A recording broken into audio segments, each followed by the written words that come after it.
ಎಲ್ರಿಗೂ ನಮಸ್ಕಾರ. ನನ್ನ ಯೂಟ್ಯೂಬ್ ಚಾನಲ್ಗೆ ಸ್ವಾಗತ. ನೀವು ನನ್ನ ಚಾನಲ್ಗೆ ಮೊದಲ ಬಾರಿಗೆ ಭೇಟಿ ಕೊಡ್ತಾ ಇದ್ರೆ ನನ್ನ ಚಾನಲ್ಗೆ ಸಬ್ಸ್ಕ್ರೈಬ್ ಆಗೋದು ಮರಿಬೇಡಿ. ಹಾಗೇನೆ ಆಲ್ ನೋಟಿಫಿಕೇಶನ್ ಆಪ್ಷನ್ನ ಎನೇಬಲ್ ಮಾಡ್ಕೊಳ್ಳಿ, ಯಾಕೆಂದ್ರೆ ನಾನು ಹೊಸ ಹೊಸ ವಿಡಿಯೋ ಅಪ್ಲೋಡ್ ಮಾಡಿದಾಗ ನಿಮಗೊಂದು ನೋಟಿಫಿಕೇಶನ್ ಬರುತ್ತೆ. ಇವತ್ತಿನ ವಿಡಿಯೋದಲ್ಲಿ ಕೃತಿ ನ್ಯೂಟ್ರಿಯೆಂಟ್ ಅಂತಕ್ಕಂಥ ಒಂದು ಸ್ಟಾಕಿನ ಬಗ್ಗೆ ಅನಾಲಿಸಿಸ್ ವಿಶ್ಲೇಷಣೆಯನ್ನ ನೋಡೋಣ. ಮೊದಲಿಗೆ ಈ ಕಂಪನಿಯ ಬಿಸ್ನೆಸ್ ಮಾಡೆಲ್, ಅಂದ್ರೆ ಈ ಕಂಪನಿಗೆ ದುಡ್ಡು ಯಾವ ರೀತಿಯಿಂದ ಬರುತ್ತೆ ಅಂತಕ್ಕಂಥದ್ದನ್ನ ಕ್ವಿಕ್ ಆಗಿ ನೋಡ್ಕೊಂಡ್ ಬಂದ್ಬಿಡೋಣ. ಈ ಕೃತಿ ನ್ಯೂಟ್ರಿಯೆಂಟ್ಸ್ ಅಂತಕ್ಕಂಥ ಒಂದು ಕಂಪನಿ 1992ರಲ್ಲಿ ಸ್ಥಾಪನೆ ಆಗಿದ್ದು, ಮೇನ್ಲಿ ಏನ್ ಮಾಡ್ತಾರೆ ಅಂದ್ರೆ ಇವರು ಸೋಯಾ ಪ್ರಾಡಕ್ಟ್ ಮ್ಯಾನುಫ್ಯಾಕ್ಚರಿಂಗ್ ಮಾಡ್ತಾರೆ ಇಂಡಿಯಾದಲ್ಲಿ. One of the best company, one of the known company ಅಂತಾನೆ ಹೇಳ್ಬೋದು. ಇವರು ಏನ್ ಮಾಡ್ತಾರೆ ಅಂದ್ರೆ soya bean processing starting from like scratch ಇಂದ ಮಾಡ್ತಾರೆ ಅಂತಾನೆ ಹೇಳ್ಬೋದು. ಏನ್ ಮಾಡ್ತಾರೆ ಅಂದ್ರೆ ಅದರಿಂದ end product refined soybean oil ಇರ್ಬೋದು, ಅಥವಾ ಅದರಿಂದ ಸೋಯಾ ಪ್ರಾಡಕ್ಟ್ ಇಂದ ಪ್ರೋಟೀನ್ ಮ್ಯಾನುಫ್ಯಾಕ್ಚರ್ ಮಾಡೋದು, value added protein based product ಅಂತ. ಅದ್ರ ಬಗ್ಗೆ ಇನ್ನೊಂದಿಷ್ಟು ಮಾಹಿತಿ ನೆಕ್ಸ್ಟ್ ಇನ್ನೊಂದು 2 ನಿಮಿಷದಲ್ಲಿ ಹೇಳ್ತೀನಿ ನಿಮಗೆ. ಸೊ ಈ ಪ್ರಾಡಕ್ಟ್ಗಳು ಎಲ್ಲೆಲ್ಲಿ ಯೂಸ್ ಆಗ್ತವೆ ಅಂದ್ರೆ, ಕೃತಿ ನ್ಯೂಟ್ರಿಯೆಂಟ್ಸ್ ಪ್ರಾಡಕ್ಟ್ಗಳು ಎಲ್ಲೆಲ್ಲಿ ಯೂಸ್ ಆಗ್ತಾವಪ್ಪ ಅಂದ್ರೆ food industry, aqua industry and poultry, dairy ಮತ್ತೆ ಈ ಫಾರ್ಮಾಸ್ಯೂಟಿಕಲ್ ಸೆಕ್ಟರ್ ಅಲ್ಲಿ ಕೂಡ ಈ ಕೃತಿ ನ್ಯೂಟ್ರಿಯೆಂಟ್ಸ್ ನ ಪ್ರಾಡಕ್ಟ್ ಯೂಸ್ ಆಗುತ್ತೆ. ಇನ್ನು ಮ್ಯಾನುಫ್ಯಾಕ್ಚರಿಂಗ್ ಯೂನಿಟ್ ಇವ್ರ ಕಂಪ್ನಿ ಬಗ್ಗೆ ಹೇಳೋದಾದ್ರೆ, ಈ ಕಂಪ್ನಿ ಏನಿದೆ ಅಂದ್ರೆ ಮಧ್ಯಪ್ರದೇಶದಲ್ಲಿ ದಿವಾಸ್ ಅಂತಕ್ಕಂಥ ಒಂದು ಪ್ಲೇಸ್ ಅಲ್ಲಿ ಇದೆ ಇವ್ರದ್ದು ಫ್ಯಾಕ್ಟ್ರಿ. ಅಲ್ಲಿ ಏನ್ ಮಾಡ್ತಾರೆ ಅಂದ್ರೆ ಸೋಯಾ ಸೀಡ್ ಕ್ರಾಶಿಂಗ್ ಅಂದ್ರೆ ಪುಡಿ ಮಾಡೋದು ಒಂದು ದಿನಕ್ಕೆ ಆಲ್ಮೋಸ್ಟ್ 700 ಟನ್ ತನಕ ಮಾಡ್ತಾರೆ. ಸೋಯಾ ರಿಫೈನರಿ ಆಯಿಲ್ ಅಂದ್ರೆ ಆಯಿಲ್ ಮಾಡೋದಾದ್ರೆ 225 ಟನ್ಸ್ ಪರ್ ಡೇ ಮ್ಯಾನುಫ್ಯಾಕ್ಚರಿಂಗ್ ಮಾಡ್ತಾರೆ. ಇದು ಕೃತಿ ನ್ಯೂಟ್ರಿಯೆಂಟ್ಸ್ ಮ್ಯಾನುಫ್ಯಾಕ್ಚರಿಂಗ್ ಯೂನಿಟ್ ಬಗ್ಗೆ ಹೇಳೋದಾದ್ರೆ. ನಂತರ ಬೇರೆ ಬೇರೆ ಪ್ರಾಡಕ್ಟ್ ಯಾವ್ದಾವ್ದು ತರದ ಪ್ರಾಡಕ್ಟ್ ಇದೆ ಅಂದ್ರೆ, ಮೊದಲಿಗೆ ಪ್ರಮುಖವಾಗಿ ಹೇಳ್ತಕ್ಕಂಥದ್ದು ಆಯಿಲ್ಸ್. ಆಯಿಲ್ಗಳಲ್ಲಿ ಅಂದ್ರೆ refined total 4 type oil manufacturing ಮಾಡ್ತಾರೆ ಕೃತಿ ನ್ಯೂಟ್ರಿಯೆಂಟ್ಸ್ ಅವರು. ಮೊದಲೇದು ರಿಫೈನ್ಡ್ ಸನ್ಫ್ಲವರ್ ಆಯಿಲ್, ಎರಡನೇದು ಸೋಯಾಬೀನ್ ಆಯಿಲ್, ಮತ್ತೆ ಫಿಲ್ಟರ್ಡ್ ಗ್ರೌಂಡ್ ನಟ್ ಆಯಿಲ್, ಮತ್ತೆ ನಾಲ್ಕನೇದು ರಿಫೈನ್ಡ್ ಮಸ್ಟರ್ಡ್ ಆಯಿಲ್. ಇದು ಪ್ರಮುಖವಾದ ಆಯಿಲ್ ಪ್ರಾಡಕ್ಟ್ಗಳು. ನಂತರ ಸೋಯಾ ಲಿಸಿತಿನ್. ಈ ಸೋಯಾ ಲಿಸಿತಿನ್ ಅಂತಕ್ಕಂಥದ್ದು ಒಂದು ರೀತಿಯ ಪಾಸ್ಪೋ, ಆಕ್ಚುಲಿ ಹೇಳ್ಬೇಕಂದ್ರೆ ಪಾಸ್ಪೋ ಲಿಪಿಡ್ಸ್ ಅಂತ ಕರೀತಾರೆ. ಇದ್ರ ಬಗ್ಗೆ ಹೆಚ್ಚಿನ ಮಾಹಿತಿಗಾಗಿ ನೀವು ಗೂಗಲ್ ಮಾಡಿ ತಿಳ್ಕೊಬಹುದು. ಆಮೇಲೆ it is used in various sector. ಯಾವ್ದಂದ್ರೆ ಫಾರ್ ಎಕ್ಸಾಂಪಲ್ ಬೇರೆ ಬೇರೆ ಸೆಕ್ಟರ್ ಯೂಸ್ ಮಾಡ್ತಾರೆ, ಫಾರ್ಮಾಸ್ಯೂಟಿಕಲ್ ಸೆಕ್ಟರ್ ಜೊತೆಗೆ ಇನ್ಫ್ಯಾಂಟ್ ಫಾರ್ಮುಲಾ ಫುಡ್ಸ್ ಆಲ್ಸೋ, ಈ ಚಿಕ್ಕ ಚಿಕ್ಕ ಮಕ್ಕಳೆಲ್ಲ ತಿಂತಾರಲ್ಲ ಪ್ರಾಡಕ್ಟ್ಸ್, ಅದರಲ್ಲಿ ಕೂಡ ಈ ಒಂದು ಸೋಯಾ ಲಿಚಿನ ಯೂಸ್ ಮಾಡ್ತಾರೆ. ಜೊತೆಗೆ ಇದು ಬೇರೆ ಬೇರೆ ಸೆಕ್ಟರ್ ಬಗ್ಗೆ ಹೇಳೋದಾದ್ರೆ ಫುಡ್, ಫಾರ್ಮಾಸ್ಯೂಟಿಕಲ್, ಕಾಸ್ಮೆಟಿಕ್ ಮತ್ತೆ ಫೀಡ್ಸ್. ಫೀಡ್ಸ್ ಅಂದ್ರೆ ಈಗ ಪೌಲ್ಟ್ರಿ ಫಾರ್ಮ್ ಅಲ್ಲೆಲ್ಲ ಇರುತ್ತಲ್ಲ, ಅಲ್ಲಿ ಕೂಡ ಈ ಒಂದು ಪ್ರಾಡಕ್ಟ್ ನ ಯೂಸ್ ಮಾಡ್ತಾರೆ. ಇನ್ನು ಪ್ರೋಟೀನ್ ಪ್ರಾಡಕ್ಟ್ ಅಂದ್ರೆ ಕೃತಿ ಅವ್ರದ್ದು ಬೇರೆ ಬೇರೆ ಪ್ರೋಟೀನ್ ಪ್ರಾಡಕ್ಟ್ಸ್ ಇದೆ.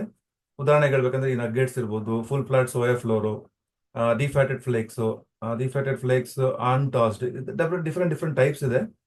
ಸೂಪರ್ ಹೈಪ್ರೋ SBM ಮತ್ತೆ ಸೋಯಾ ಹಲ್ಸ್ ಅಂತ. ಇದು ವಿವಿಧ ರೀತಿಯ ಪ್ರೋಟೀನ್ ಮ್ಯಾನುಫ್ಯಾಕ್ಚರಿಂಗ್ ಮಾಡ್ತಕ್ಕಂಥ ಪ್ರಾಡಕ್ಟ್ಗಳು. ಇನ್ನು ಕೊನೆಯದಾಗಿ ಆಸಿಡ್ ಆಯಿಲ್ ಮತ್ತೆ ಫ್ಯಾಟಿ ಆಸಿಡ್ ಕೂಡ ಮ್ಯಾನುಫ್ಯಾಕ್ಚರಿಂಗ್ ಮಾಡ್ತಾರೆ. ಸೋಯಾ ಆಯಿಲ್ ಆಕ್ಚುಲಿ ಏನಾಗುತ್ತೆ ಅಂದ್ರೆ high content of monosaturated fatty acids, MUFA ಅಂತ ಕರೀತಾರೆ, ಅಥವಾ ಆಲಿಕ್ ಆಸಿಡ್ ಅಂತ ಕರಿತೀವಿ. ಒಮೆಗಾ 9 ಅಂತ ನೀವು ಕೇಳಿರ್ಬೋದು. ಹೆಚ್ಚಿನ ಮಾಹಿತಿಯಾಗಿ ತಿರ್ಗಾ ನೀವು ಏನ್ ಮಾಡ್ಬೋದು, ಗೂಗಲ್ ಮಾಡ್ಬೋದು. ಇದನ್ನು ಕೂಡ ಕೃತಿ ನ್ಯೂಟ್ರಿಯೆಂಟ್ಸ್ ಅವರು ಮ್ಯಾನುಫ್ಯಾಕ್ಚರಿಂಗ್ ಮಾಡ್ತಾರೆ. ಇನ್ನು ಈ ಕೃತಿ ಪ್ರಾಡಕ್ಟ್ಗಳು ಬೇರೆ ಬೇರೆ ಸೆಕ್ಟರ್ ಅಲ್ಲಿ ಯೂಸ್ ಆಗುತ್ತೆ ಅಂತ ಹೇಳಿದೆ. ಕ್ವಿಕ್ ಆಗಿ ಹೇಳ್ಬೇಕಂದ್ರೆ ಯಾವ ಪ್ರಾಡಕ್ಟ್ ಯಾವ ಸೆಕ್ಟರ್ ಅಲ್ಲಿ ಯೂಸ್ ಆಗುತ್ತೆ ಅಂತಕ್ಕಂಥದ್ದನ್ನ ಒಂದ್ಸಲ ನೋಡ್ಕೊಂಡ್ ಬಂದ್ಬೇಡ. ಉದಾಹರಣೆಗೆ ಫುಡ್ ಸೆಕ್ಟರ್ ಅಲ್ಲಿ ಸೋಯಾ ಫ್ಲೋರ್, ಅದರಿಂದ ಬೇರೆ ಬೇರೆ ಎಂಡ್ ಪ್ರಾಡಕ್ಟ್ ಮಾಡೋದು.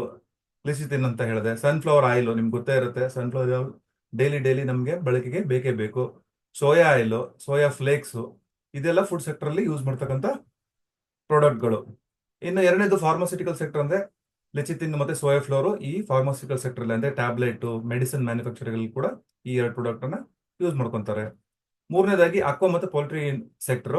ಈ soya grits, soya hipro, soya flour, ಇವನ್ನೆಲ್ಲ ಏನ್ ಮಾಡ್ತಾರೆ, ಅಕ್ವಾ ಅಂದ್ರೆ ಈ ಫಿಶ್ ಪ್ರಾಡಕ್ಟ್, ಫಿಶ್ ತಿಂತಕ್ಕಂಥ ಊಟಕ್ಕೆ, ಮತ್ತೆ ಈ ಪೌಲ್ಟ್ರಿ ಸೆಕ್ಟರ್ ಅಂದ್ರೆ ಕೋಳಿ ತಿಂತಕ್ಕಂಥ ಫುಡ್ ಅಲ್ಲಿ ಕೂಡ ಈ ಪ್ರಾಡಕ್ಟ್ ಅನ್ನ ಬಳಸ್ತಾರೆ. ಇನ್ನು ಇನ್ಫ್ಯಾಂಟ್ ಫುಡ್ ಸೆಕ್ಟರ್, ನಾನು ಮೊದಲು ಹೇಳಿದ್ದೆ, ಚಿಕ್ಕ ಮಕ್ಕಳು ತಿಂತಕ್ಕಂಥ ಈ ಸರ್ಲೆಕ್ಸ್, ಬೇರೆ ಬೇರೆ ಐಟಮ್ಸ್ ಇರ್ತಾವಲ್ಲ, ಅದರಲ್ಲಿ ಕೂಡ ಈ ಎಲಿಚಿತಿನ್ ಸೊಲ್ಯೂಷನ್ ನ ಬಳಸ್ತಾರೆ, ಇಂಡಸ್ಟ್ರಿ ಸೊಲ್ಯೂಷನ್. ಇನ್ನು ಡೈರಿ ಸೆಕ್ಟರ್ ಅಲ್ಲಿ ಕೂಡ non-GMO ಸೋಯಾಬೀನ್ ಅಂತ ಕರೀತಾರೆ, ಅದನ್ನ ಡೈರಿ ಪ್ರಾಡಕ್ಟ್ ಅಲ್ಲಿ ಕೂಡ ಇದನ್ನ ಬಳಸ್ತಾರೆ. ಇನ್ನು ಈ ಸ್ಟಾಕ್ ನನಗೆ ಆಲ್ರೆಡಿ 10x ರಿಟರ್ನ್ ಕೊಟ್ಟಿದೆ. ಅಂದ್ರೆ ಉದಾಹರಣೆಗೆ ಏನ್ ಹೇಳ್ಬೇಕಂದ್ರೆ ಬಯಸ್ತಾ ಇದ್ದೇನೆ ಅಂದ್ರೆ, ನೀವು ಇಲ್ಲಿ ಡೇಟ್ ನೋಡಿದ್ರೆ 2020 ಮಾರ್ಚ್ 30ಗೆ ಈ ಒಂದು ಸ್ಟಾಕ್ ನಾನು ಪರ್ಚೇಸ್ ಮಾಡಿದ್ದೆ.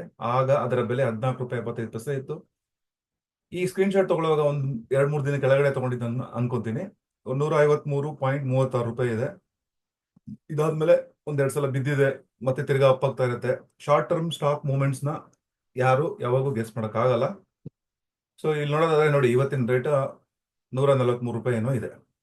ಸೊ ಈ ಒಂದು ಸ್ಟಾಕು ಇಲ್ಲಿ ಬೇಕಂತಾನೆ ನಾನು ಕೆಲವೊಂದಿಷ್ಟು ಹೈಡ್ ಮಾಡಿದ್ದೀನಿ.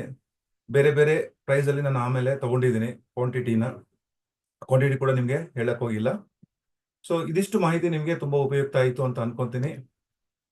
ಈಗ ಇಷ್ಟೆಲ್ಲ ಮಾಹಿತಿ ನೋಡಿದ್ಮೇಲೆ ನೀವು ಈ ಸ್ಟಾಕ್ ನ ಬೈ ಮಾಡ್ಬೇಕಾ ಅಂತ ನಿಮ್ ತಲೆಯಲ್ಲಿ ಏನಾದ್ರು ಬರ್ತಾ ಇದ್ರೆ, ಮೊದಲು ನನ್ನ 2ನೇ ವಿಡಿಯೋಗೆ ಪಾರ್ಟ್ 2 ವಿಡಿಯೋ ಮಾಡ್ತೀನಿ, ಅವಾಗ ವೇಟ್ ಮಾಡಿ.